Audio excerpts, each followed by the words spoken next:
Hello everyone, welcome back to the channel. In this video, we will take a look at how to use StandBy on iOS 17. Now don't forget to hit that like and subscribe and hit the notification bell so you're updated whenever we upload a new video.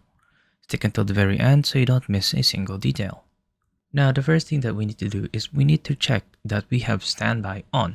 Now StandBy is a new feature built in iOS 17, so you need to make sure that you are updated to the latest version. So to do that, all you need to do is go into settings right here.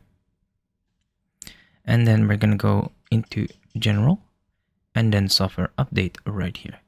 And then if you are in iOS 16 or under, you should be able to see iOS 17 down here saying that you are able to upgrade.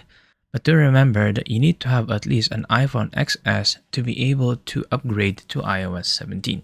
Now let's go ahead and see how to set up our StandBy.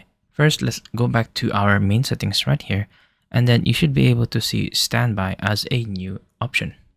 Now in default, StandBy mode is on, which is toggled right here. If it is not, then just go ahead and toggle it. And that is pretty much it. That's how you would set up StandBy. Now go ahead and check that you don't have iPhone locked in orientation mode.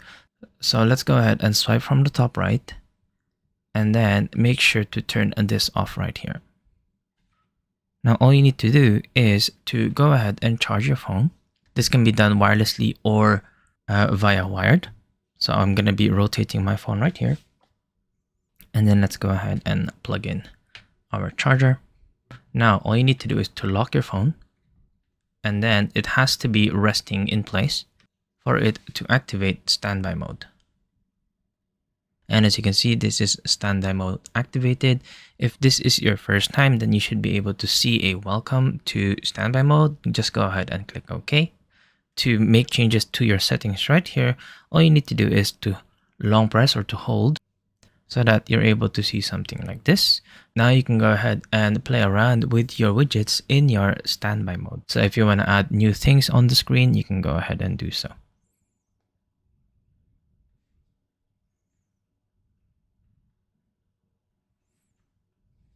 And there you go. I hope that you have found this tutorial useful. See you guys next time.